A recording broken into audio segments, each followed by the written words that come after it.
السلام عليكم ورحمة الله. الحمد لله نحمده ونستعينه ونستغفره ونؤمن به ونتوكل عليه ونعوذ بالله من شرور أنفسنا ومن سيئات أعمالنا. من يهده الله فلا مضل له ومن يضلله فلا هادي له.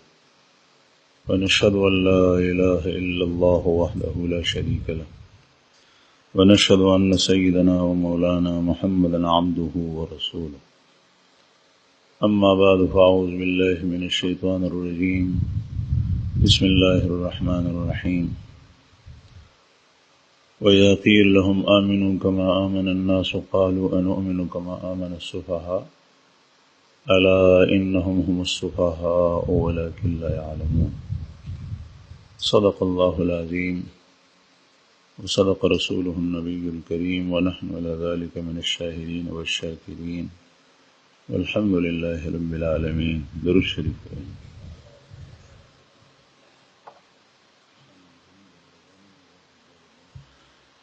ما عزتمن مسلمانانو ورونو، دی وخت کې امت مسلمه د فتنو سره مخامخ دي. مسلمانان فتنو سره مخامخ دي او داسې فتنې دي چې سړی د خپل ایمان نه او د دین نه د احکامو نه العیاذ بالله بدزنه کوي، بدګمانه کوي. او دا دومره خطرناک شی دی چې ظاهره ده مومن ایمان هغه قطعی او یقیني وي، هغه کې تردد او شک نی. چې کله په ایمانیاتو کې شک رالو نو دې سره د سړي ایمان سلب کی. نن سبا فتنې هم دغسې موبایل، سوشل میډیا، اخبار، پرنٹ میډیا، ٹی وی، الیکټرانک میډیا، په دې باندې او یا زمونږ خواوشا د مسلمانانو په ملکونو کې، د اغیارو په ملکونو کې د دین اسلام خلاف چې مسلمانانو کې کومه بدزني خورېږي دا غټه فتنه. کله سړی په خپله شک کې پروت وي، دې وخت کې د خپل ایمان حفاظت کول دا انتهایی ضروري دي. نن سبا سره ګران شوي دي او تقریبا کم 4 لکو ته توله رسېدلي. نو دغه وخت کې هر یو سړی چې د هغه په کور کې کالی دی، زنانو سره کالی دی، د هغې حفاظت کوي. خبره دې حد ته راغلې ده چې د دې زر او غله په هغه کور کې پیدا شوي دي. ښځه لګیا شي که زر د خاوند په ملکیت کې وي، د هغې نه د پټولو کوشش.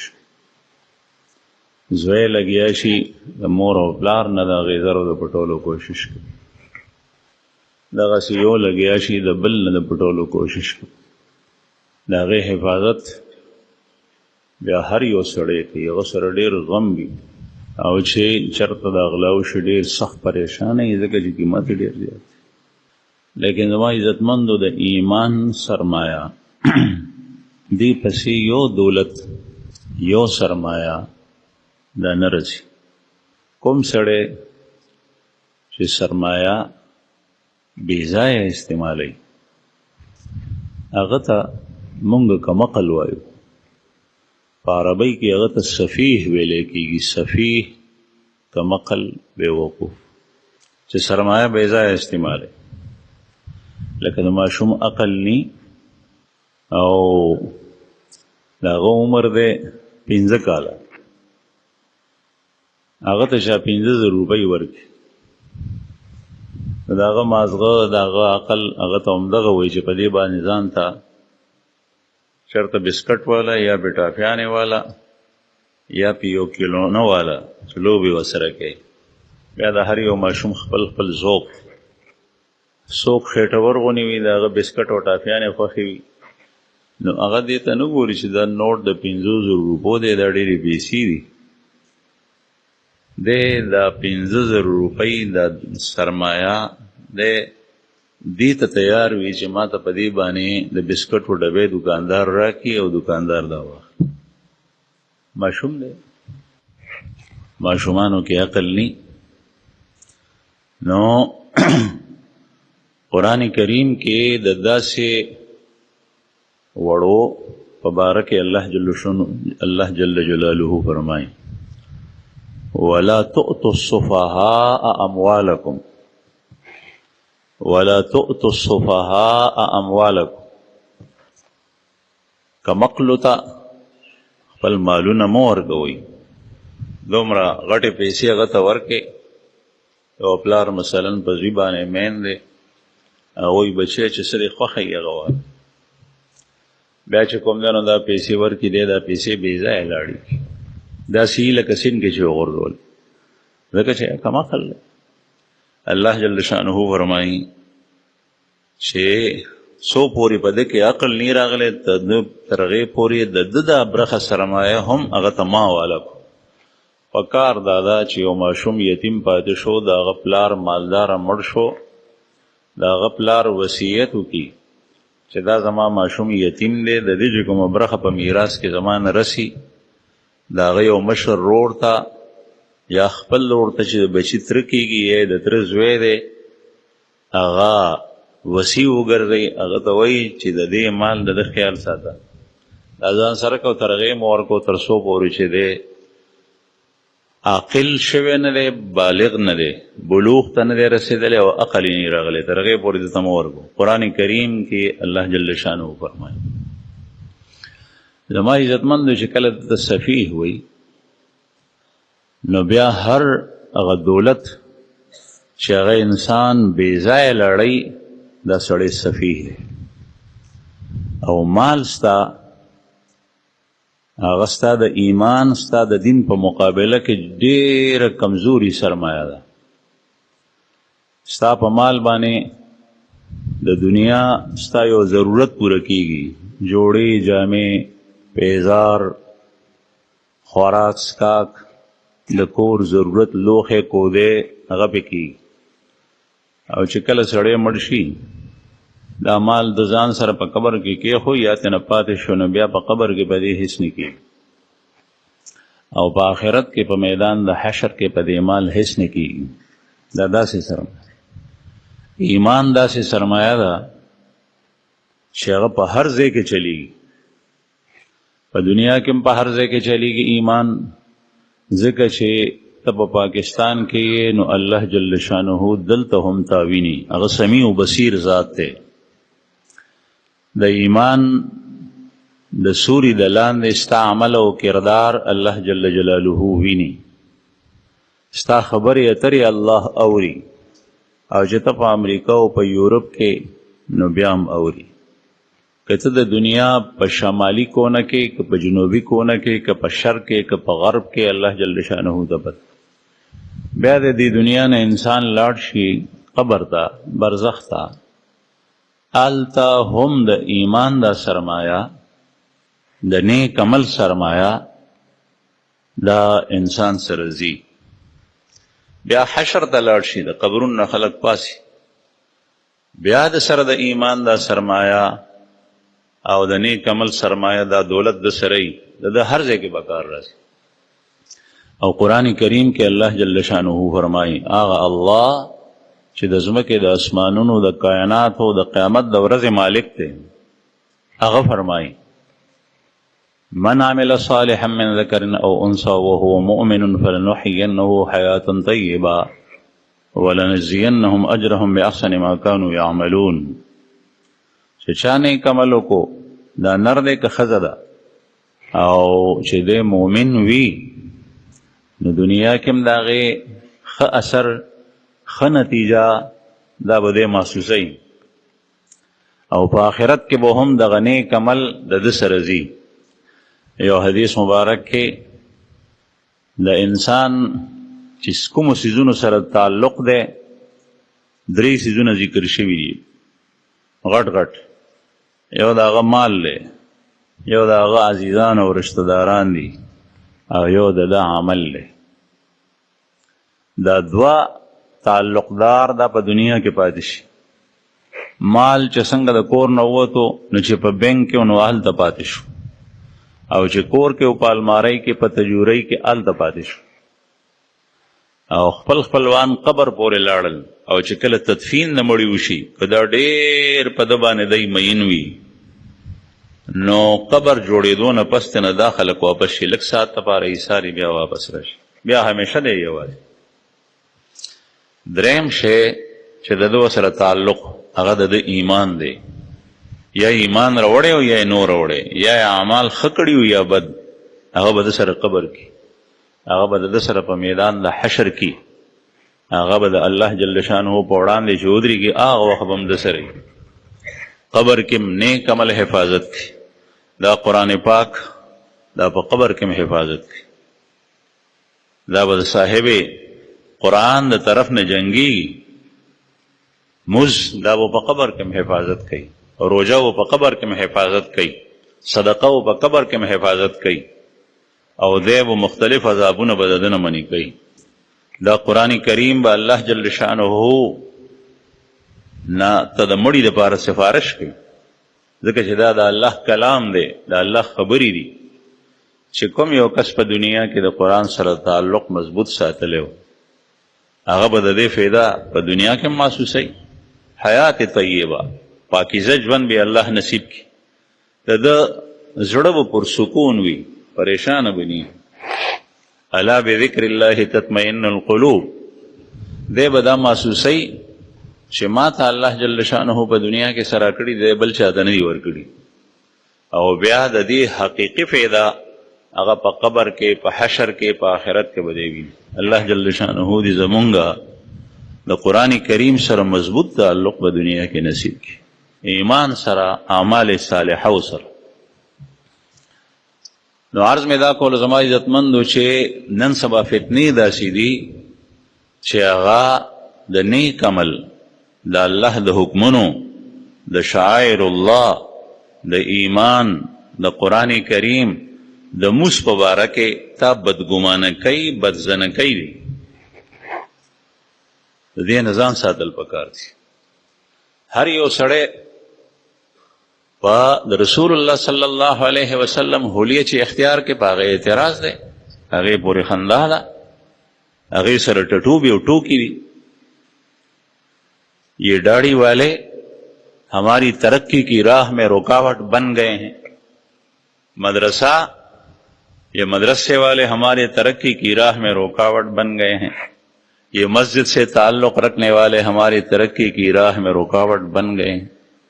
رسول اللہ صلی اللہ علیہ وسلم په سنت چې کوم سړی عمل کوي نو داسې فتنې دي چې د مسلمان زړه ته دا خبره راشي چې دا زمونږ د ترقۍ په لاره کې غټ رکاوټ. ته وګوره نورو خلکو ته هغه په الټه لاس خوراک کوي، سره د هغه سره مال هم ډېر دی، هغه سره ټکنالوژي هم ډېره ده، هغه سره دام ډېر دي، دام ډېر دي، دام ډېر دي. تاسو په دې عمل کوئ، تاسو سره دا نشته. یو خو دې کې یو خبره دا عرض کوم چې مونږ ترقي نن سبا څه ته وایو؟ ترقي یو شی د انسان او غني خلق په بل څه مال ډېر دا ترقي نه ده. د الله جل شانه سره قرب ترقي ده، دنیا کې پاکیزه ژوند ترقي ده، قبر کې د عذاب نه ځان بچ کول ترقي ده، په میدان د حشر کې د ذلت او رسوایی نه ځان بچ کول لا ترقي ده، جهنم نه ځان بچ کول لا ترقي ده. د لوی حالات را روان دي. د انسان د دنیا ژوند خو ډېر لږ دی. زمونږ خوږ پیغمبر صلی الله علیه وسلم عمر شریف په دنیا کې 63 کالو، د ابوبکر صدیق صاحب عمر 63 کالو، د حضرت عمر فاروق رضی الله عنه عمر 63 کالو، د حضرت خلفاء عمر 63 کالو. او په دې پینډه کې ډیر کسان داسې دي چې هغه د 3 شپېتونه اوړېدلي دي. زما عمر خپله 15 شپېته کاله دی، بعض 80 کاله دي، بعض سره پاسه 80 دي، بعض 80 ته ورسي. دا د دنیا عمر دی، دا پوره شوی دی، دا په باندې اوور ټایم اوړي. دا الله جل شانه رعایت تا سره کوي، ستا عمر پوره دی. اوس دا ورځ زمونږ دا خیال دی چې زما په دې دنیا کې همیشه پاتې کېدل. د دې دنیا به څه ترقي چې په دې کې ته څه وکړې، ستا پاتې کېدل نشته. رسول الله صلی الله علیه وسلم یو حدیث مبارک فرمایي: اعمار امتی ما بین 60 الى 70 او کما قال علیه الصلاة والسلام. زما د امت عمرونه د 80 او د 1 کالو په منځ کې دي. دا حقیقت دی، روزانه سړی یادی دی بیا د دې خوند وګوري چې دنیا نه زړه توبریږي که نه، چې یو سړی 80 کالو ته پوره کېدو ته 2 کاله پاتې دی، وایي چې زما عمر ختمېدو کې 2 کاله دي. باقي مرګ هغه د الله جل شانو په قبضه قدرت کې دی، او هغه په یو خاص مقرره نیټه چې انسان ته د هغې نیټې معلومات وي نه راځي. البته نیټه مقرر ده، لیکن د هغې پته صرف او صرف الله ته ده. ژوندو ته پته هله لګي چې کله هغه وخت پوره شي او سړی مړ شي. مثلا د تاریخ پیدایش لیکلی شوی دی او دی په یو میاشت کې په فلانکي تاریخ باندې مړ شو. اوس د تاریخ ولادت او د دې تاریخ ترمنځ چې څومره فاصله ده دا راوویستی شي، نو بیا پته ولګي چې او د ده عمر خو 40 کاله، د ده عمر 50 کاله او د ده عمر 80 کاله. بهرحال دې ته ترقي ویلی کېږي نن سبا، حالانکه دا ترقي نه ده. ترقي خو هغه ده چې سړی دایمي همیشه هلته پاتې کېږي. او دا یاد ساتئ چې صرف مسلمان نه، کافر بم همیشه، منافق بم همیشه، یهودی بم همیشه پاتې کېږي، او پیرنګی بم همیشه، عیسائی، دهریه او بت پرست بم همیشه په آخرت کې. هر قسم کافر، سیکولر ازم والا، لیبرل ازم والا، چې څوک یو نظام تسلیمي نه یا تسلیمي خو کفریه نظام دی، دا ټول به په آخرت کې. لیکن د چا به ښه ورځ وي، د چا به بده ورځ وي. څوک به جنت کې وي، څوک به جهنم کې وي. مرګ به راځي نه، او هغه به چغې وباسي چې مرګ راشي، مرګ راشي، چې د دې تکلیفونو نه مونږ ووځو. لیکن مرګ به نه راځي، ځکه ژوند هغه دایمي دی. الله جل شانو د هغې سختیونه وساتي. دنیا کې چې په انسان باندې حادثه راشي هغه بېهوشه شي، او په آخرت کې چې کله تکلیف او عذاب ورکولی کېږي دی به بېهوشه کېږي نه. دنیا کې بېهوشۍ سره درد نه معلومیږي، نه محسوسیږي. قرآن کریم کې راځي چې دا داسې اور دی چې دا به زړونو ته رسیږي، او زړونو ته رسېدو یو مطلب دا دی چې زړه به هغه تکلیف محسوسوي، بېهوشه کېږي به نه. دنیا کې د کوټې نه را پرېوتو، د 3م چھت نه را پرېوتو، په اور کې وسوځېدو، په ګولۍ ولګېدو، هغه ساعت بېهوشه شي، پر کاله شي، زخمونو کې لاړ شي. کله بعضې سړی د مرګ تکلیفونه ډېر محسوس کړي، بعضې سړی چې د الله په لار کې شهید شوی هغه د مرګ تکلیف دا نه محسوسوي، مګر حدیث مبارک کې راځي دومره محسوسوي لکه څنګه چې میږی سړی وچیسي، قرص النمله، او کما قال علیه الصلاة والسلام، میږی چې سړی وچیسي دومره تکلیف. لیکن په آخرت کې بیا چې کوم عذاب دی، تکلیف دی، هغه به پوره پوره محسوسي. دنیا کې سړی حادثې سره، غټې حادثې سره فوراً مړ شي، د دنیا هغه ظاهري ژوند ختم شو، هغه تکلیفونه لاړل. په آخرت کې چې کوم عذاب دی هغې عذاب سره سړی مري نه. د مرګ اسباب د هر طرف نه راځي، من کل مکان وما هو بمیت. اسباب موت ہر طرف سے آئیں گے، د مخ کې نه بم راځي، د شا نه بم راځي، د دې طرف نه بم راځي، د دې طرف نه بم راځي، د بر نه بم راځي، د لاندې نه بم راځي. او د دې مطلب دا دی چې هر یو حادثه په آخرت کې هغه دومره عظیمه ده چې د هغې د رارسېدو نه مخکې به سړی مړ و. وما هو بمیت، لیکن وہ مرے گا نہیں، هغه به مري نه، هغه به ژوندی. نو عرض مې دا کول زما عزتمندو چې په دنیا کې دا عظیم سرمایه دا ایمان دے، عظیم دولت اعمال صالحه دی، عظیم دولت خکلی ایمانی صفات او اخلاق تی، چې کله دا سرمایه دا په داو لګی دا د دنه زیات کمقل او بیوقوف بل څوک نشته. ځکه چې روپۍ پیسه بې ځایه لګول هغه ته کمقل وایي خلک، لیکن هغه د دې په مقابله کې ډېره کمه ده. دا دولت سړي سره همیشه ځي. د سترګې یو عظیم دولت دی، دا الله جل شانه تا ته درکړی و. مباح ځای ته ګوره، حلال او جایز ځای ته ګوره، لیکن بعضې خلک د دې سترګو په دنیا کې غلط استعمال وکړي. غلط استعمال دا داسې شوه لکه چې الله جل شانه چاته روپۍ ډېرې ورکړې وې، هغه اور بل کو په هغې کې وسوځولې. ځکه قرآن کریم کې الله جل شانه دې کس ته ړون ویلي شوي دي، صم بکم عمی فهم لا یعقلون، یہ گونگے ہیں، اندھے ہیں، بہرے ہیں. لهم قلوب لا يفقهون بها ولهم اعین لا يبصرون بها. زړونه شته دی لیکن کار نه کوي، حالانکه د ده زړه ښه تجربه کار دی، ښه تعلیم یافته دی، سافټ ویر یې جوړ کړی دی، فلانکی شی جوړ کړی دی، ډنګړی شی جوړ کړی دی، انجینیر دی، داسې نقشې جوړوي. لیکن دې کس ته الله جل شانه په خپل کلام پاک کې وایي لهم قلوب لا يفقهون بها، ان کے دل ہے لیکن سمجھ بوجھ نہیں رکھتے.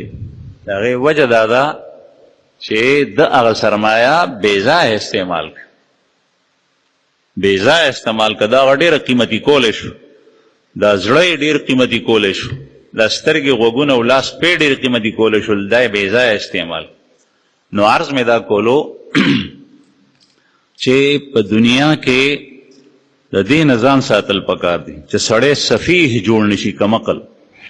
ما د سورې بقرې د ابتدا یو آیت ستاسو په وړاندې تلاوت کو.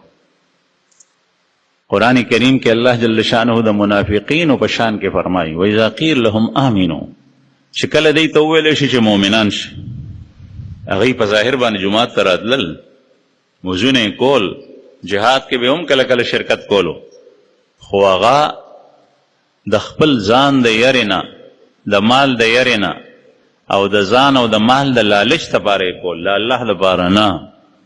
کوم سړی چې هغه د دنیا کې نیک کارونه کوي او هغه د دنیا د مفاد د حصول لپاره کوي، یا د چا نه یریږي، د هغه د شر نه د یرې نه بچ کېدو دپاره یې کوي، دا سړی د قرآن کریم په اصطلاح کې منافق.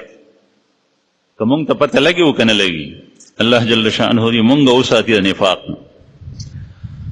او کوم سړی چې هغه د الله د یرې نیک عمل کوي، دا سړی مؤمن دی، د الله نه د نفع حصول لپاره کوي چې ما ته به خدای پاک د دې اجر را کوي، دا سړی مؤمن دی.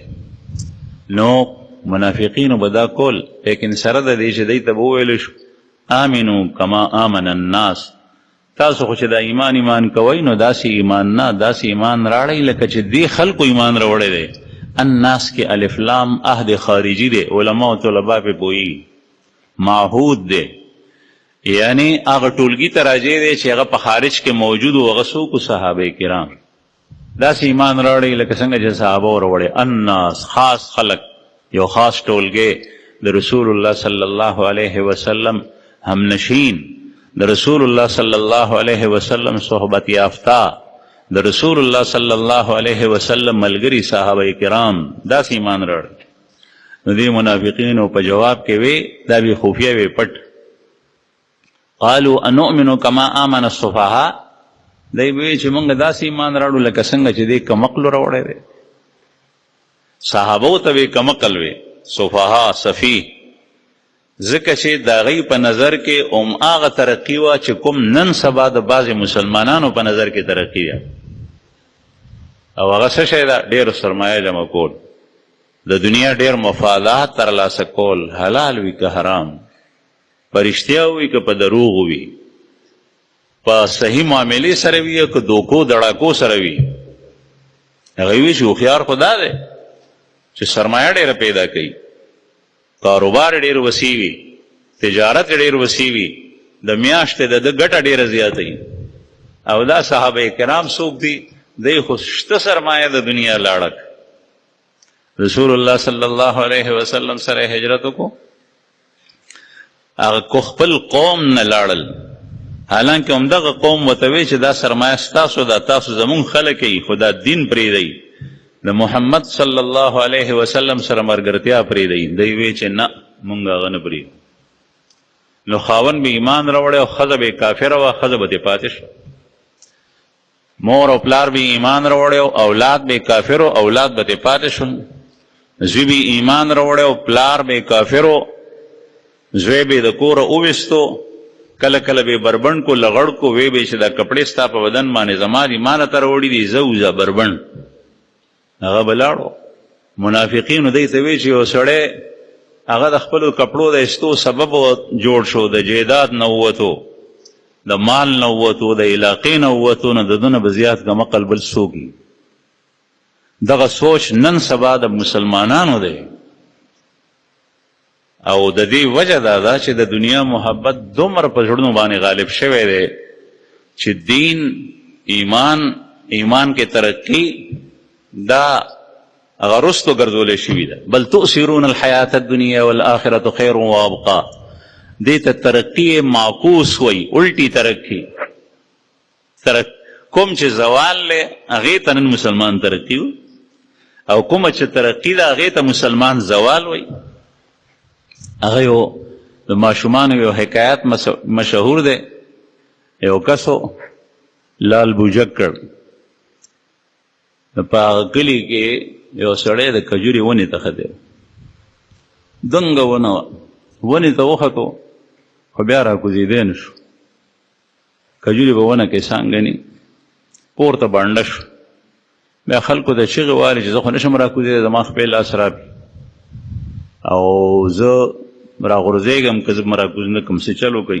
خلک راغونډ شو، قوم، افراد. هغوی سوچ کولو چې څه وکړو. نو هغه لال بوجک کړ چې و هغه ته لاړل، ورته ویې چې صاحب مونږ اورېدلي دي چې ته ښې فیصلې کوې، راشه زمونږ دا ملګری پورته بانډه دی، دی به څنګه؟ هغه چې لاړو ویې کتل، ورته ویې چې داسې چل وکئ چې یو اوږده رسۍ راړئ. رسۍ راړه. بیا یې ویې چې د دې رسۍ دا یو سر ده ته ولئ چې دی قابو کړي. هغه ته یې وویشتو، هغه قابو کړو. بیا ورته ویې ده ته ووایي چې دا رسۍ د خپلې ملا نه تاو کړي، مضبوطه غوټه یې کړي. هغه یې غوټه کړه. او دا بل سره تاسو ونیسئ او غونډ زور وکئ، رای کاږئ. چې څنګه یې راښکلو نو درس سړی ځمکې ته راغله، او چې څنګه راغله نو خو کجوره وه، دومره لکه څنګه چې 4 چته مکان وي. نو سړی مړ شو. نو خلک زر راغله، ده ته وایي هغه خو مړ شو. وایي نه یاره، چې لاړو ویې کتل نو رښتیا مړ و. چې دا تاسو وکړل، دا څنګه طریقه دی وښوله، سړی مړ شو. دی ورته وایي چې د ده په قسمت کې به مرګ و، د ده په قسمت کې به هسې مرګ وګڼي. ما څومره کسان د کوی نه راایستي دي په دې طریقه باندې، هغه خو نه دي مړه شوي. دې ته ترقي معکوس وي. د کوی نه چې سړی راوباسي نو هغه به پر سر راوباسي، لیکن د کجوري سړی نښتې هغه په کوی باندې ته قیاس کې او هماغه طریقه هغه سره کې چې کومه ته د کوی نه راوباسې د سړي، نو به خامخا مري. نو دویمه ده چې د مسلمان ترقی هغه په هغه کې نه ده لکه څنګه چې د کافرو ترقی ده. کافر چې څومره د خدای نافرمانی کوي، برملا د الله جل شانه په شان کې ګستاخی کوي، سره د هغې الله جل شانه ده ته دنیا ورکي. مسلمان که چرې دغه لار اختیار کا، دی به روزانه زوال پذیر وي، سره د دې چې دی به منډې وایي، دی به تعلیمونه هم کوي، دی به ډیګرۍ هم حاصلوي، دی به هماغه د هغوی جولۍ کې هم کښېني، دی به امریکې ته ځي، دی به کینیډا ته ځي، دی به فرانس او جرمني ته او UK ته ځي، لیکن دی به ترقي نه کوي، د دنیا دا به هم نه کوي. ولې؟ ځکه چې د مسلمان ترقي د دنیا هم په بله لار ده. قرآن کریم کې الله پاک فرمایي، نوح علیه السلام خپل قوم ته وایي تاسو زما خبره ومنئ او دا شرک پرېږدئ او یو خدای عبادت اختیار کوي. یرسل السماء علیکم مدرارا، الله پاک به آسمان په شیبو شیبو په تاسو وورئ، فصلونه او باغونه او مزرغون شي. هغه زمانه کې مال دغه و، څاروي به ډېر شي ځکه چې واښهګان ډېر شول، ګړې بیزې به ډېرې شي، اوښان به ډېرې شي، مالداري به ستاسو ډېره شي. نوح علیه السلام خبرې ته الله جل شانه په خپل کلام کې ځای ورکړی دی او هغه به تر ابده پورې تلاوت کیږي چې ستاسو ترقي چې چاته پیغمبر لاړو، پیغمبر باندې ایمان راړل، د هغه خبره منل په هغې کې ده. ستا میدان الګ جدا دی، ستا د مزل کولو لار جدا ده د مسلمان، او د کافر د مزل کولو لار جدا ده. هغه د کفر او کفریاتو او فحش او فحشا او فسق او فجور په لاره باندې لګیا دی مزل کوي، او ته به د ایمان د طاعت او د دین اسلام په لار باندې مزل کې، نو اله به ستا رضایي منزل مقصود ته کېږي. ګنې نو ته به لاره کې پاتې، ټانګه په هوا نشي تللی او هوایي جهاز په سړک نشي تللی، موټر په سمندر کې نشي تللی او سمندري جهاز په اوچه باندې نشي تللی. د هر یو سورلی د منزل مقصود ته د رسېدو لار هغه جدا ده. نن سبا د دنیا غټ غټ تجارتونه هغه ټول په سمندر کې کېږي، دغه تجارت په هوا باندې نشي کېدی او دغه جهازونه په هوا نشي راتلی، دا په ډېر وخت کې را رسي یو علاقې نه بلې. نو عرض مې دا کول زما عزتمندو چې د دنیا په نظر کې سفیه او بېوقوف کوم یو دی، او دا یو ناره ده د ټولو د کافرو چې هوښیار هغه دی چې هغه سرمایه ډېره کړه، هوښیار هغه دی چې هغه مال ډېر کړو، هوښیار هغه دی چې هغه سونه ډېره کړه، هوښیار هغه دی چې هغه سره ډالر او ریال او پونډ دا ډېر شو، هوښیار هغه دی چې د دنیا څیزونه هغه سره ډېر زیات شو. او چې کوم سړی په دې ترقۍ کې رکاوټ او حایل جوړ شي دا کمقل دی. ځکه منافقین وی انؤمنو کما آمن السفهاء، آیا مونږ ایمان راوړو لکه چې دې کمقلو ایمان راوړی دی؟ علیاذ بالله صحابو ته کمقل، هغوی خدا څیزونه پرېښي وو، زامن یې پرېښي وو، ښځه یې پرېښي وه، زوی یې پرېښی وو، هر څه یې پرېښي وو. رسول الله صلی الله علیه وسلم څخه تلي وو، دومره درک یې نو چې د الله رسول چې مدینې منورې ته ورسېدو نو مواخات یې قایم کو د انصارو د مهاجرینو باره، او انصار د مدینې منورې مسلمانانو دومره نرتوب کړی دی چې هغه مهاجرینو پردو خلکو ته په خپلو کورونو کې داسې ځای ورکو، ورته یې وایي چې وروره راځه دا زما کور دی. عبدالرحمن بن عوف رضی الله عنه مهاجری دی، څه ورسره نو چې مدینې ته راوړ. سعد بن الربیع رضی الله عنه انصاری دی، باغونه هم دي، کور هم دی، ښځې هم دوه وې. او عبدالرحمن بن عوف د رسول الله صلی الله علیه وسلم په تقسیم سره داغه په قسمت کې رسیدلی و. نو دا انصاری صحابي دی خپل مهاجری رور ته وایي چې رورې راځه دا مې کور دی، نیم ستا نیم زما، او چې کوم نیم ستا خوښ یې غته واله، دا مې باغونه دي، نیم ستا نیم زما، دا مې ښځې دي دوه، یو ستا یو زما، چې کومه ستا خوښه یې هغه ته ما ته ووایه نو زه به هغه پرېږدم، طلاق به ورکړم او چې په هغې باندې عدت تیر شي نو په هغې ته نکاح وتړه. دومره غټه قرباني او بل څوک داسې انصارو کړي وه، هغه هېڅ درک نه لګېده. مهاجرین هم نه رانو. عبدالرحمن ابن عوف رضی الله عنه دغه انصاري رور ته وایي چې الله جل شانه دې ستا اهل قبر کې تا ته باره برکت واچوي، ستا په مال او باغونو کې دی الله تا دپاره برکت واچوي، ستا په کور کې دی الله تا دپاره برکت واچوي. دلونی الی السوق، ما ته خو بازار وښیه، بازار چرته دی، بازار کم ځای کې دی. په دې کې بعضې خلکو ته چې هغه په بدن باندې ښه غټ دی لیکن دی په مزدورۍ کولو باندې شرمیږي، ځکه دا کار زما د شان مناسب نه دی، زه به ټاټکې چلوم، زه به درزیتوب کوم، زه به دا کار کوم، زه به دا کار کوم، زه به پردی شاګرد جوړېږم. د دې نه تا دپاره یو په زر چنده ده، بهتر ده چې ته د چا نه سوال وکړې یا تا ته څوک په دې طریقه باندې په ذلت سره درکړي. ستا د خپله ګټه رسول الله صلی الله علیه وسلم تعریف کړی دی د داود علیه السلام. وی داود علیه السلام روجې ډېرې عجیبه روجې وې، ګرانې روجې. د داود علیه السلام مز د شپې ډېر ګرانو. روجې داسې وي، یو ورځ روجه، یو ورځ کوجه، یو ورځ روجه، یو ورځ کوجه. د شپې مز یې داسې و چې لږ ساعت به وده شو، بیا وپاڅېدو، بیا به هماغه عمره ساعت الله ته مز کولو، بیا به وده شو هماغه عمره وخت چې څومره به په مز تېر کړی و، بیا وپاڅېدو، بیا به الله ته ودرېدو. او دا مز ډېر ګران دی، ځکه یو ځل پاڅېدل ګران دي مونږ ته، بیا بیا پاڅېدل خو پرېږده. او بیا یې فرمایل چې کله به دشمن سره داود مخامخ شو نو بیا به تښتېدو نه، لا یفر، میدان نه تښتېدلی نه دی.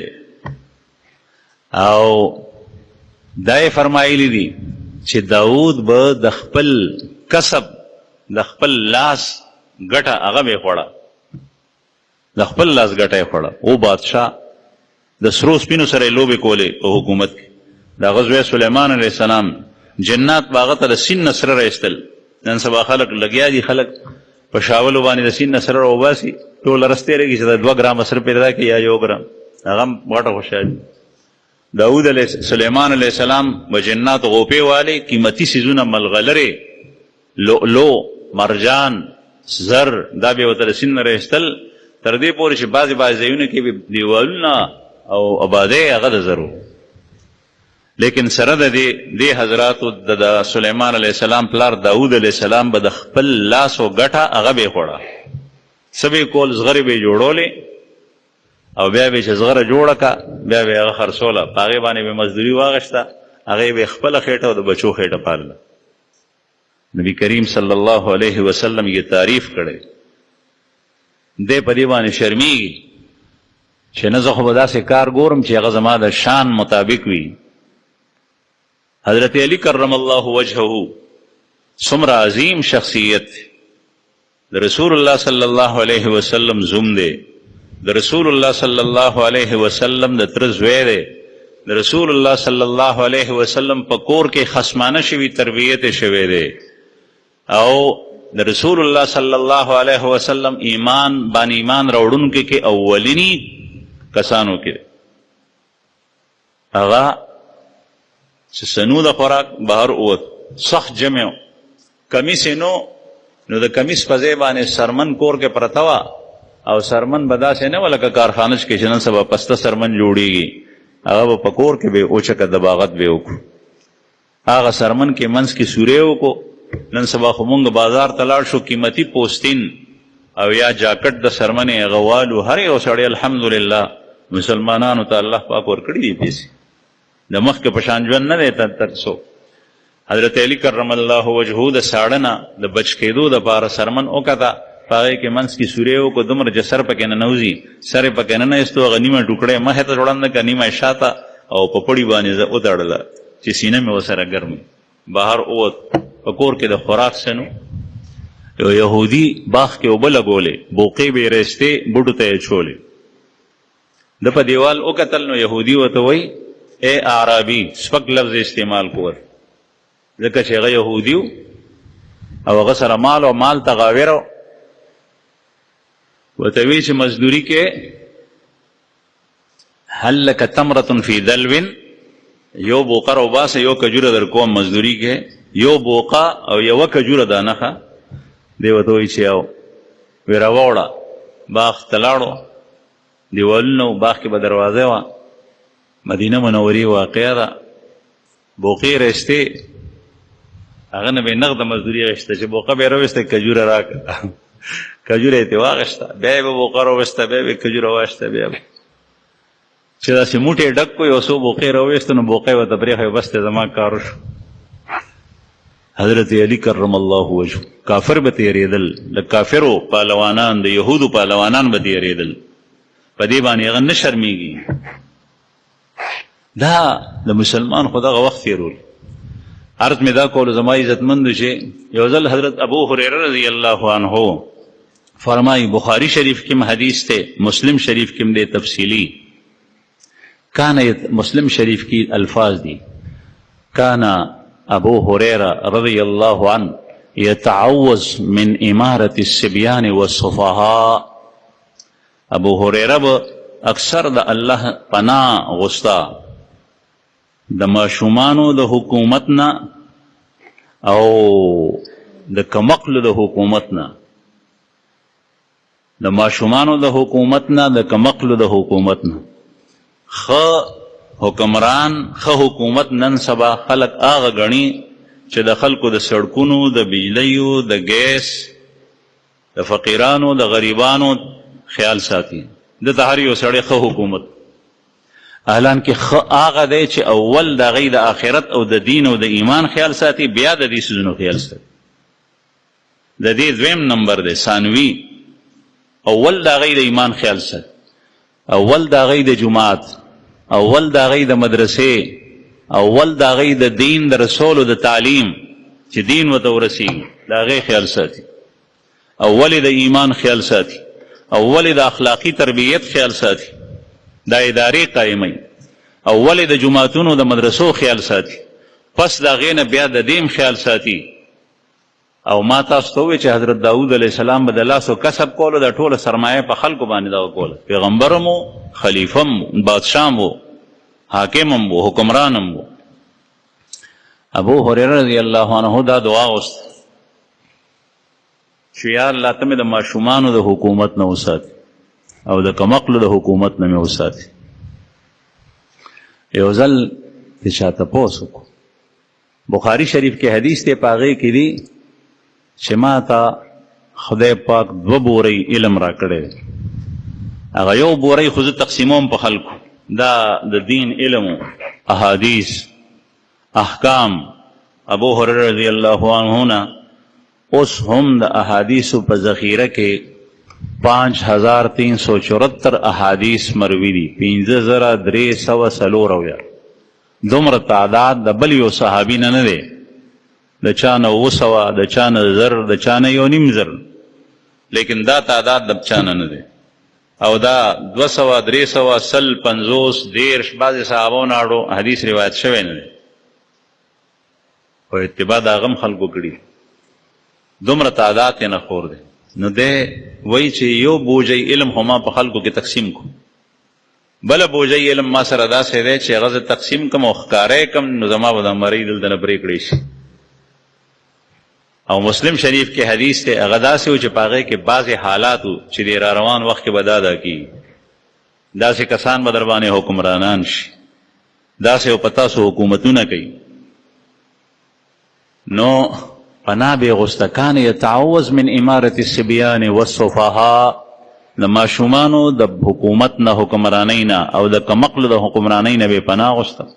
یو ځل د چا تپوس وکړو چې صاحب د دې علامې څه دي؟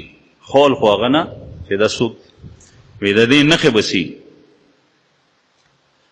نو ابو هریره رضی الله عنه ورته وفرمایل 3 نښې بیان کې ښه، ان تقطع الارحام، ان تقطع الارحام، وان يطاع المغوي، وان يطاع المغوي، وان يعصى المرشد. دا 3 نښې بیان. یو نښه دا ده چې هغه وخت کې به خلق رشتې پرې کوي، رشتې به پرې کوي. او دویم وان یطاع المغوي، او کوم سړی چې خلق گمراه کوي د هغه به خلق خبره مني، په هغه پسې به روان. وان یعصى المرشد، او کوم سړی چې خلکو ته ښه خبره کوي، دین ورته ښیي، اصلاحي خبره کوي، ښه لار ورته ښیي د هدایت، د هغه نه به خلک تښتي او د هغه به نافرماني کوي، د هغه خبرې ته به غوږ نه نیسي، په هغې کې به مختلف خرندانه شي. دغه حالت نن سبا تاسو وګورئ چې دی که نه، الله جل شانه دې مونږ د خپل قهر و غضب نه وساتي. بیا چې کله داسې حالت په عوامو کې راشي، نو بیا رسول الله صلی الله علیه وسلم یو حدیث مبارک کے فرمائیں اعمالکم عمالکم، تمہارے اعمال تمہارے اوپر حکمران ہوں گے، کہ سنگ استاسو عمل ویدا سے حکمرانان رضی. او یو حدیث مبارک کے فرمائیں کما تکونون یعمر علیکم، چې څنګه تاسو یې داسې به تاسو باندې ډیکټیټرشپ چلیږي، حکمران به در باندې هغسې جوړېږي چې څنګه تاسو یې دغسې به در باندې کړي. نو بهرحال ابو هريره رضی الله عنه چې دا کوم درې نښې ذکر کې د دې تشریح زه تاسو ته یو یې دا فرمایل چې رشته به پرې کړی کېږي. نن سبا تاسو وګورئ د ټولو نه مضبوطه رشته د اولاد او د مور او پلار په منځ کې ده. د مور او پلار نافرماني ډېره زیاته کېږي. مور او پلار ته خصوصا په بوډاوالي کې اذیتونه ډېر رسولی کی. کوم خلک چې د مور او پلار خدمت کوي د مور او د پلار، نو په هغې کې اکثریت داسې دی تقریبا ټول تر هغې پورې کوي چې تر څو پورې د دې مور او پلار نه د ګټې امید لري چې مثلا هغه سره جایداد دی، هغه سره کور دی، هغه سره نغدي دي، کیدای شي دا پلار ماته دا راکړي، دا مور ماته دا راکړي، په دې لالچ باندې خدمت کوي. چې کله ورته پته ولګېده چې دې مور او پلار سره هغه سرمایه اوس نشته دی، نو بیا یې دیکه کړي، بیا یې د کور نه وباسي، بیا یې خبر نه مني. مختلفو طریقو سره دق اذیتونه او تکلیفونه هغوی ته رسولی کېږي. او د ټولو نه مضبوطه رشته او تعلق په تعلقاتو کې هغه د اولاد او د مور پلار. مونږ د دنیا معاملې داسې دلته راغلي دي، دلته دارالایمان ته، چې یو طرف ته پلار دی بل طرف ته زوی دی. پلار یې د زوی نه فریاد کوي او زوی وایي چې دا زما د پلار ظالم دی، دی ما ته خپله برخه نه راکوي. هلکه ستا برخه د کوم ځای ده؟ وایي چې زما د ده سره څه کېږي هغه دې راکړي. د دنیا محبت او لالچ دومره غالب شوی دی چې دې مسکین ته دا پته نشته دی چې د پلار د مال کې زما برخه هله ده چې زما پلار مړ شي، چې پلار یې لاړ شي د هغې نه پس بیا به ده ته میراث رسي. په ژوندون باندې خو دا د هغه مال دی، ولې درکړي؟ دی هغه ته وایي چې ما ته راکړه. او داسې معاملې م راغلي دي چې یو ځل مې وایي ورکه، بیا مې ورته ورکه، پلار ورکړې م ده، اوس په درېیم ځل باندې بیا مانه غواړي چې هغه لږې وي. اوس خو د دې ځمکې قیمت دومره دی، هغه زمانه کې چې خبره خلاصه شي و هغه نه. نو دا رشتې پرې کړی کېږي. بوډاګان مور او پلار دا یو در او بل در دې کېښو. او هغه د دنیا چې ډاکټر جوړ شوی و د دې پلار په خرچې سره، د ده په محنت او خوارۍ سره، هغه الله په امریکا کې دی، په یورپ کې دی، د مور او پلار خبر نه اخلي. هغه فقیر چې د هغه اخلاق لغونې ښه دي، مزدورکار دی، کله کله هغه د مور خیال ساتي، د پلار خیال ساتي. بیا ورپسې د رونو خویندو رشته، کومه خور چې واده شوې نه ده د هغې ژوند په آخر کې په ذلت سره تېرېږي. رور معذوره دی، په سترګو ړوند دی، په لاسو باندې ګوډ دی، په خپو باندې شل دی، کله یو دیکه کوي کله بل دیکه کوي. هغه زوی د مور او پلار چې هغه معذوره پیدا شو، په دې قصه خانه کې په دې پېښور ښار کې ما لیدلي، زه ګرځم نه، تاسو به د ما نه ډېر لیدلي، چې کوم زوی داسې پیدا شي چې هغه د مزغو نه کمزوري، هغه د کور نه وشړي. هغه کله په یو دوکان ولاړ، کله په بل دوکان ولاړ، هغه د یو نه کله غواړي د بل نه چې څوک ته 10 روپۍ ورکړي، دی هغه یوسې په هغې باندې څه وخوري. که د شپه په بهر په یخ کې راله نو راځي دی، ځکه چې دا خو د مور او پلاروی زمونږ نه ګټې نه دی. دا خو تا خدای وبخه الله جل شانه ته په امتحان کې اچولی، داسې اولاد یې تا ته حواله کړی دی چې ته د ده خدمت کې که نه، سره د دې چې د ده نه ستاسې تمه نشته. لیکن د الله رسول فرمایي یو ظاهري خبره ده، یو باطن دی. رسول الله صلی الله علیه وسلم فرمایي لعلکم ترزقون بضعفائکم، لعلکم ترزقون بضعفائکم، کیدای شي چې تاسو ته خدای رزق ستاسو د دې معذور افرادو په وجه باندې درکړي. ته د دې شل، د دې ګوډ، د دې ړون خدمت کې د هغې په وجه تا ته الله جل شانه رزق درکړي. بضعفائکم، کمزوري بوډا مور او پلار دي د هغې په وجه تا ته الله رزق درکړي. معذور اولاد دی د هغې په وجه تا ته الله رزق درکړي. لیکن دلته خو دې ظاهري مزغو ته ګوري، دی خو په نور دنیا پسې روان دی، ده خو د الله د رسول قول نه د هغې د لارې نه ناواقفه دی، د دین اسلام نه پېژني، دی خپل رب نه پېژني چې زما رب ذوالجلال په دې باندې قادر دی. نه، نو رشتې بیا د ماما تره، د ماما اولاد، د تره اولاد، هغې لرې دیکه کېږي. پلار لری دیکه کیږي او پردیس کس چې کوم دی نو دوست چې هغه نه د دنیا څخه لالچ دی هغه به ځان ته نږدې کوي. رور ته هدیه په عمر کې نه ده ورکړي، خور ته هدیه په عمر کې نه ده ورکړي، لیکن یو پردي کس ته چې هغه سره څه لالچ دی، سین خطي هغه ته ضرورتمند دی، ضرورت یې پېښېږي، هغه ته هدایا تحایف د ده په کور کې چې کوم دی نو روټۍ خوړل، په چایو باندې شریک کېدل، مختلف دعوتونه کول دا کی. رسول الله صلی الله علیه وسلم خو زمونږ د فایدې دپاره مونږ ته لار ښولي. د هغوی به فرمایل چې چرته به چا سره دعوت وخوړو بیا به فرمایل اکل طعامکم الابرار وافطر عندکم الصائمون وصلت علیکم الملائکه. اکل طعامکم الابرار، ستاسو خوراک د نیکان خلق وخوري، ستا په دسترخوان د نیکان خلق کینی، ستا ملمانه د نیکان خلق جوړي. وافطر عندکم الصائمون، او تا څخه د روژهدار روژې ماتوي، افطار یې کوي، ستا په دسترخوان د روژهدار روژې ماتوي. وصلت علیکم الملائکه، او فرښتې د په تا باندې رحمتونه نازلوي. دا دعا به اوس نیکان خلق. لیکن ستا سرمایه ټوله ستا د دنیا د اغراضو دپاره په مهماتو کې صرف کیږي، په بل باندې لګي. ته هغه کس چې هغه تا ته یو ښه خبره کوي، ښه لار ښیي، ښه نصیحت درته کوي، ته د هغه خبره نه منې او د یو بل کس منې. به هر حال ړومبی ده ان تقطع الارحام. ابو هریره رضی الله عنه فرمایل چې د غلطو حکومتونو، د خرابو حکومتونو یو نښه دا ده چې په هغه دور کې به خلک رشتې پرې کوي، رشتې به پرې کوي، دا یې علامه ده. وان یطاع المغوی، او اطاعت خبره به د هغه چا منلی کېږي چې څوک ګمراه کن لکچر تا ته درکوي، تا ګمراه کوي، د لارې نه بې ځایه کوي، تا د دین نه لرې کوي، تا د ایمان نه لرې کوي، تا د ښو اخلاقو نه لرې کوي، تا د ښو خبرو نه لرې کوي، هغه سړي به اطاعت کوي. نن سبا د یهودي او پیرنګي اطاعت کېږي، د مسلمان نه. او د یو ګناهګار فاسق فاجر اطاعت کېږي، د نیک سړي نه د هغه اطاعت کېږي. د څه دپاره کېږي؟ مختلف اغراض دي ورپسې شاته، ځکه چې په هغې کې سهولت هم دی، په هغې کې سهولت هم دی. په دین کې د هغه سړي چې کوم تا ته ویعصى المرشد سمه لار ښیي، د هغه به نافرماني کېږي، ځکه په هغې کې ګرانه ده. ملا صاحب خو به دا وایي چې 5 وخته مونځ کو پابندۍ سره، دی وایي چې دا خو ګرانه ده.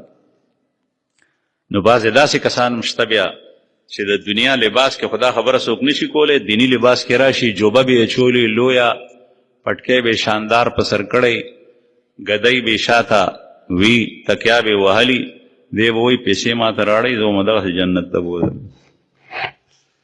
هدیه راړئ، جنت ته داخلول زما ذمہ، یہ میرے ذمہ ہے تمہارا جنت میں لے جانا. داسې خلک بیا په دنیا کې بیا دی هغه ته هر څه ورکوي. دا خو کافر و مشرکین هم کول. په مکه کې مغیره،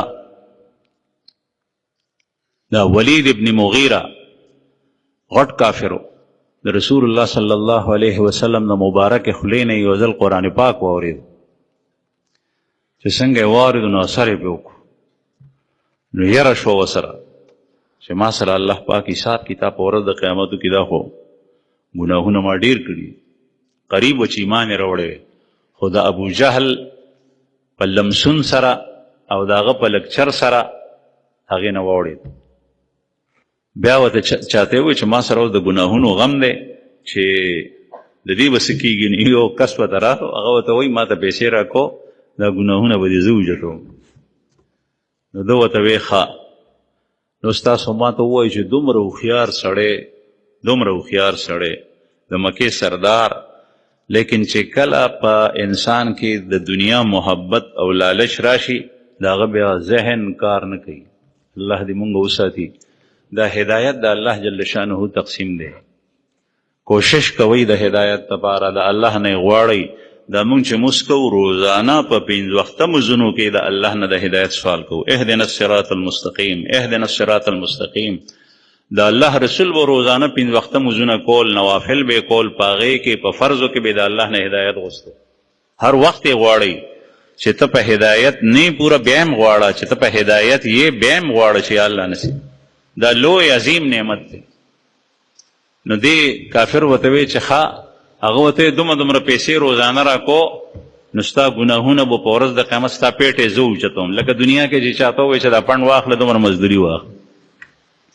نو دی ولید به ورته پیسې ورکولې، نو چې کله ډېرې ورځې ورکړې نو تنګ شو. دی ورته وایي زه مړه خپل کار کوو، زما خو ډېر تاوانه شو. دغسې نن سبا بعضې خلک هغه په عجیبه ناشنا لباس کې راشي، تا ته وایي ما ته پیسې راکو او جنت ته دخول او د جهنم نه بچ کول هغه زما ځای وه.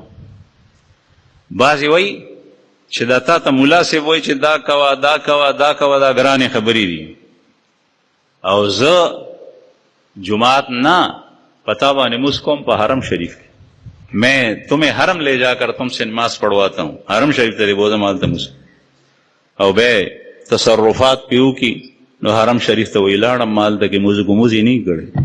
اغا خیالی مجھوی، خیالی مجھوی تصور کے دے دا گمان کی چماؤ. او خیالی دنیا خیو عجیبت دنیا.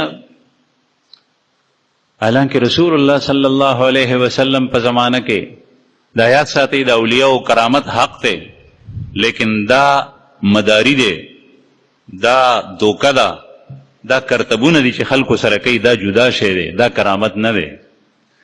رسول اللہ صلی اللہ علیہ وسلم پا زمانہ کے غی دا سنی. ام المومنین حضرت عائشہ رضی اللہ عنہ فرمائی، بخاری شریف کے حدیث تے، بخاری شریف کے حدیث تے، کتاب العمری پسے مدینی منوری دا فضائل و بحث تے پاگے کی. ام المومنین فرمائی چې مدینی منوری د څنګه د مکې نه هجرت وشو نو تازه ډېر خلک هغوی بیماره شو، ځکه د مدینی منورې حما او تبه دا ډېره مشهوره وه چې څوک به لاړل نو تبه به شو. نو ابوبکر صدیق صاحب هم وایي تبه وه، دا د ام المومنین پلار و والد صاحب و خلیفه اول دی، او د بلال صاحب هم تبه شو. دا بلال ابوبکر صدیق صاحب د امیه نه اغشتی او بیا آزاد کړی، او بلال مشهوره هستی ده، د دم تبه وه. نو ام المؤمنین فرمایي چې دا خدمت ته لاړه، پلار څخه لاړه، نو پلار مې په خوله باندې دا اشارو په هغه تبې په حالت کې وي، تبې نه رو رو ښه کېدو. کل امرئ مصبح فی اهله والموت من شراک نعله والموت ادنى من شراک نعله. کل امرئ مصبح فی اهله، هر یو سړی په خپل ټبر کې خپلو بچو سره په خپل کور کې شپه تیره کې سبا شي. والموت ادنى من شراک نعله، لیکن مرگ دتا د بوټ د تسمې نه زیات نږدې وي، دی پوهېږي نه. مطلب دا دی چې د راحتې په وخت کې دا مه هېروه چې الله څخه تللی مرگ به راځي. کل نفس ذائقة الموت. صدیق اکبر رضی اللہ عنہ دا وی ځکه چې بیماری کې سړی عموما مري. او وی بلال رضی اللہ عنہ څخه لاړم نو وی هغه دا اشعار وی، یا لیت شعری هل ابیتن لیلتا بواد حولی اسخر وخد جلیل وهل اردن یوم میاہ مجنت. یہ کاش زما به یو شپه په مکه کې راشي. مکه یادې ده، هلته خو داسې تبې نه وي چې ته یو شپه او بیا مکې ته لاړ شم او شپه به تېره کړم او داسې ځای کې به شپه تېره کړم چې زما نه ګیر چاپېر کې واښه وي. په مکه کې دوه قسمه واښه هغه زمانه کې ډېر وو، د یو نوم و اسخر او د بل نوم و جلیل. لکه زمونږ دلته کې واښهګان دي، مختلف نومونه دي، بعضې واښه ډېر وي هغه مشهور. نو مونږ خو نن سبا په کمره کې په ډبل بیډ کې خوب کوو. حضرت بلال د دې خوب ارمانی دی چې په ځمکه پروت یم او دې خوا رانه واښئ په کبلو پروت، داسې یو شپه ومې نصیب شي. وهل اردن میاه مجنت وهل ابدو لی شامت وجلیل وهل یبدو لی شامت وجلیل. او آیا داسې یو ورځ به راشي چې زه به بیا د مجنی چینی ته ورسم، هلته یو چینه و کویه و مکه مکرمې سره څه فاصله کې، هغې ارمانې کولو، هلته به زه لاړ شم او بیا به زما په سترګو باندې شامه او تفیل غر ولګي، دا غرونه به ووینم، دا د مدینې منورې دوه غرونه دي، دا ارمانې کولو. نو که چرې چا موس په مکه کې ناس په مدینه کې پاکستان کې وې موزي په مکه کې کولې شوې نو رسول الله صلی الله علیه وسلم به هغې ته الله جل شانه داسې ورکول. رسول الله صلی الله علیه وسلم معجزات ډېر زیات دي، لیکن دا د چا په اختیار کې نه ده. معجزه هم د الله په قدرت سره کېږي او د رسول الله صلی الله علیه وسلم او د پیغمبر دپاره اعجاز وي، کار د الله وي. او کرامت د یو ولی الله د پیغمبر د امتی مسلمان مومن په لاس څرګندېږي، هغه هم کار د الله وي، خپل اختیار کې د چانی ده. که داسې وی نو بیا به نبي کریم صلی الله علیه وسلم بلال ته ویلی چې بلال بوزم دی په کټ کې پروت یا سترګې پټې که او دا مکه ده او دا غچینه ده او دا مسجد حرام دی او دا غر ده. نو عرض مې دا کولو زما عزتمندو چې دا امنیتونه دي، آرزوګانې دي. نو رسول ابو هریره رضی الله عنه فرمایي چې ویطاع المغوی، تا چې کوم سړی ګمراه کوي نو داسې وخت به راشي د حکومتونه به غلط او خراب هغه وخت کې وي چې د دې ګمراه سړي به خلک اطاعت کوي، په ده پسې به روان. ویوصى المرشد، او چې کوم سړی تا ته ښه خبره کوي د هغه نه به خلک لرې تښتي. اس مولوی کے پاس نہیں بیٹھنا، یہاں نہیں جانا. کله کله داسې یوازې سړی راشي نو چې هغه څه خپله ګناه د هغې ملا صاحب د خولې نه واوري نو که دی ورته ویلی نه شي چې دا مه بیانو نو کم از کم بیا یې بیان ته نه راځي. ما ته یو کس دلته کې رالو، هغه ما ځان سره ملګری راوستی وی په هغه ورځ باندې تا اتفاقي هغه خبرې کولې. دا د الله جل شانه تقسیم دی چې کوم سړی د اصلاح په نیت باندې راځي الله پاک هغه ته د خیر خبرې بیا رسوي، د بل د خولې نه روزي خپله دا الله کوي. وی چې هغه ووایي چې ته خو نن ټولې هغه خبرې وکړې چې هغه په ما کې شته دی، دا سړی خو د خلکو پرده اخلي، زه بیا نه راځم.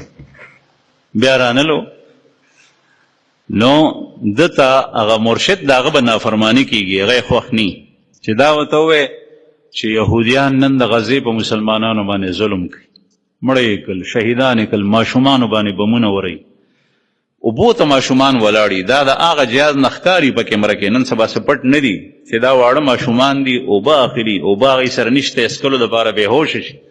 په هغه ماشومانو باندې په قطارونو کې ولاړ، په هغې باندې د پورته نه بارود راووروي، هغه ټول مړه شي. دومره ظلمونه کوي.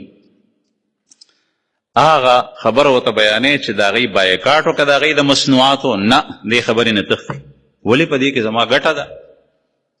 نو تا خدای وبخه تا ته د ایمان نه دا ګټه زیاته محبوبه ده چې ته د یهودي پروډکټس خرڅې، هغې د هغه مصنوعات خرڅې، هغه ګټه ته زیاته خوږه ګڼې د ایمان نه، د دین نه، د مسلمان رور نه، په هغه باندې د ظلم کول نه تا ته دا زیاته خوږه. دا د انسان عقل الټه شي بیا. او دا درې واړه خبرې چې ابو هریره رضی الله عنه کړي دي نو دا یاد ساتئ، دا ډومبي ټکي سره د هغې ربط او تعلق دی. اللهم انی اعوذ بک من امارة الصبیان والسفهاء، وکان ابو هریره یتعوذ من امارة الصبیان والسفهاء. ابو هریره به د سفهاو د کمقلو د بېوقوفانو خلکو د حکومت او حکمرانۍ نه پناه غوښت. هغې سره تعلق ځکه دی چې رشتهداري پالل د پردو په مقابله کې د خپلو رشتهدارو حقوق ډیر دي، دا حق په ځای استعمالول دي، او رشتهداري نه پالل دا عظیم دولت او سرمایه ضایع کول دي. د یو ګمراه سړي خبره منل، اطاعت کول، دا سرمایه ضایع کول دي. ته چې اطاعت کې خبره منې نو د هغه چا منه چې څوک تا ته سمه لار ښیي. ټیک ته په هغې کې به تا ته تکلیف وي، خو جنت خو دومره په آسان نه میلاوي. تبارک الذي بيده الملك وهو على كل شيء قدير الذي خلق الموت والحیات ليبلوکم ایکم احسن عملا، تاکہ تمہیں آزمائش میں ڈال لے کہ تم میں کس کا عمل اچھا ہے. افحسب الذین آمنوا ان يتركوا ان يقولوا آمنا افحسبتم انما خلقناكم عبثا احسب الذین آمنوا ان يتركوا احسب الناس ان يتركوا ان يقولوا آمنا وهم لا يفتنون. خلق دا ګمان کوي چې هغوی آمنا ویلي چې موږ مؤمنان یو، او بیا به دی دغسې پرېږدي، دی به په ازمیښت کې خدای نه اچوي. نو دا امتحان دی څه نه څه چې ته د کور نه را روان شي، په دغه ورځ باندې ته تجارت پرېږدې، کاروبار پرېږدې، خو چونکې دا کار د هغې نه ډېر زیات مقدم دی، ځکه یې کې دومره خواري خو به کې، روژه به نیسې، په ځان باندې به لږه تنده تېرې، زکات او صدقه به ورکې، خپل مال ګټلي نه به برخه وباسې، هغه به ورکې.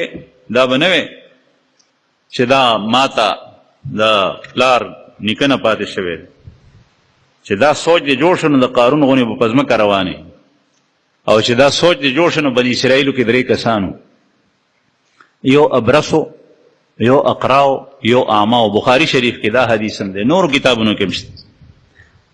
په سر یو برګې او برګي مرض کې مبتلا او د سرمن چې سپینه شي، فرښته راغله انساني صورت کې هغه برګي څخه، او دویم چې کوم دی نو هغه په سر گنجی و، ویښتین و، او دریم ړوند و، مادرزاد. برګي څخه راغله، هغه ته وایي چې ستا څه شی خوښ دی؟ وایي زما دا خوښ دی چې زما د بدن نه د برګۍ مرض لرې شي، دا سرمن مې ډېره حسینه او جمیله شي. پښتو کې متل شوی وایي ړوند د خدای سته څه غواړي؟ 2 سترګې غواړي. اول وایي ما ته سترګې پکار، نو فرښته کې باندې لاس راخ کړو نو سړی ټیک ټاک شو. هغه ساعت د الله جل شانه هغه قادر مطلق دی. بیا ورته وایي مال لکم یو خوښ دی، وي اوښې مې خوښې دي، اوښان. نو هغه ته د 10 میاشتو بلار به اوښه ورکه، وی دا واله دعا یې ورته وکړه چې الله پاک دې په دې کې تا ته برکت واچي. د اوښه لنګه شوه، او دا داسې بچي راړل چې په لږ وخت کې یو ثابت خوړ کې ډک شو. دویم ته لاړه، هغه په سر باندې گنجی او اقرا. هغه ته وایي چې څه دې خوښ دي؟ وایي هېڅ مې نه دي خوښ، خو چې دا سر مې گنجی دی چې په دې ویښته راشي، خلک رانه کرکه کوي. لاس یې پرې راخ کړلو، سر یې ټیک ټاک شو، ویښته پې هغه ساعت راغله. وی مال لکم یو خوښ دی؟ وی غوا مې خوښ دي. بس یو غوا یې ورته ورکړه، بلار به بیګا په سبا، او دعا یې ورته وکړه، د هغه غواګانې ډېرې شوې. دریم ته لاړه، هغه په سترګو ړوند و. ورته وایي چې څه دې خوښ دي؟ وایي چې د سترګو دا نظر مې راشي چې خلک پې ووینم، دا مې بلار دی، دا مې مور ده، دا مې رور دی، دا فلانکی دی، دا ډنګړی دی، دنیا دا حسین مناظر پې ووینم، ډېر لوی نعمت. لاس یې پرې راخ کړلو، سترګې هغه ساعت ښې شو. وی مال لکم یو خوښ دی؟ وی ګډې بیزې مې خوښ. هغه ته یو ورکه، بلار به بیزه بیا هغه لنګېده، خو د هغې نه هم زر زر لنګېده. د یو سړي ثابت خوړ شو، د اوښانو، د بل د غواو، د بل د بیزو، د نري مال. څه وخت پس همدغه فرښته بیا راله، انساني شکل کې راله، خو لباس هم هماغه و، حلیه هم هماغه وه، ویښته هیئت یې ټول هماغسې و. دا دې دپاره چې دی وپېژني. هغه ړومبي سړي ته لاړه، ورته وایي چې تا خدای وبخه، تا سره دا دومره اوښان دي، زه مسافر یم او زه وطن ته ځمه، خو ما سره سورلي نشته دی، خرچه را سره نشته دی، ما سره مدد وکړه، یو اوښ راکه، څه راکه چې زه پې کلي ته ورسم. هغه ورته وایي چې زما اخراجات ډېر زیات دي، نن سبا خوراک څښاک خو لا پرېږده چې دا د بجلۍ بل دی، دا د ګیس بل دی، دا فلانکی دی، دا ډنګړی دی. وایي زما ډېر اخراجات دي، علی حقوق کثیره، ډېر حقوق دي په ما باندې، زه هغه پوره کړم که زه تا ته درکړم. بیا ورته دا فرښته وایي چې ته خو ما ته هغه سړی ښکارې، هغه چې برګې مرض دی او ابرس وي، برګي مرض کې مبتلا وي، الله جل شانه ته ښه کې او تا ته دا مال لرو. دی وایي نه، دا خو ما ته د مشرانو دا مال ملو شوی دی، د پلار نیکه نه راته ملو شوی دی. دی دروغ وایي. دا د دنیا لالچ او محبت انسان بیا داسې کی چې د هغه عقل بیا کار پرېږدي، دوکه کې مبتلا شي، دروغ کې مبتلا شي. سړی پېژني چې دا هماغه سړی دی، حلیه هغه بدله نه وه، او په اورېدلو سترګو کې تیلي منډل دی، هغه کار دی چې زه خو تا نه پېژنم. ورته ویې چې خدای دې په هغه حال که. بیا بل ته لاړه، هغه ته یې دغسې وي، هغه ورته دغسې جواب ورکړو، هغه ته یې دغسې بد دعا وکړه. دریم تړون ته چې لاړ، اړون ته ووایي چې زما سفر په سر دی، ما سره که څه امداد وکړي، یو بیزه راکړه، زه به هغه خرڅه کړم او په ځان ته په کرایه باندې ټټو ونیسم، خر به ونیسم، وطن ته به لاړ شم. نو هغه دا خبرې واورېدې، نو بیا ورته وایي چې زه مخکې ړوند وم، الله جل شانه زه سترګه ورکړم، ما ته نظر راکړو او دا مال الله جل شانه ما ته راکړی دی. ته په دې مال کې چې څومره څاروي بوتلی شي، نو زه به دا کلم نه ویم چې دا دې زیات روان کړل، کم کړل، نه، زه به خوشحال شم چې څومره ته بوتلی شي، ځکه چې دا مال ټول ما ته الله راکړ. هغه فرښته ورته وایي چې الله دې دا مال نصیب کا، زه فرښته یم، ستاسو درې واړو امتحان ته راغلی یم، د ده مال نورم ډېر شو، د هغې دواړو هماغسې بیا کېناستل شپېلي وال. الله جل شانه دې زمونږ هدایت نصیب کړي. دا پوهه دا د مسلمان وي، لیکن نن سبا مونږ د ماحول معاشرې د اغیارو د لکچر نه دومره متاثره یو چې زمونږ سوچ او نظریه هماغسې جوړه شوې ده لکه څنګه چې د هغوی ده. نو عرض مې دا حکمرانان زمونږ نه زیات زمونږ د خیر فکر نه، بلکې الټا چې په کوم څیز کې رعایت او قوم ته نقصان رسي هغه کارونه کوي، دنیایي لحاظ سره هم دیني لحاظ سره خو لا پرېږده. حضرات خلفاو هغوی خلافت د هغوی حکومت نمونه ده، بیا ورپسې متصل د بنو امیه دور وګورئ، بیا د عباسیینو دور وګورئ، بیا د عثمانیینو دور وګورئ چې په هغې کې به زغره او خود ټوپۍ هغه به چا واچول، نو دشمن به په فرلانګونو په میلونو ترې نه یېرېدو، مقابلې ته به نه شو ټینګېدی. الله جل شانه دې زمونږ ایمان مضبوط کړي او الله پاک دې مونږ ته پوهه نصیب کړي او خیارتیا دې الله مونږ ته نصیب کړي او د صفاحت او کمقلتیا نه دې الله مونږ وساتي. واخر دعوانا الحمدلله.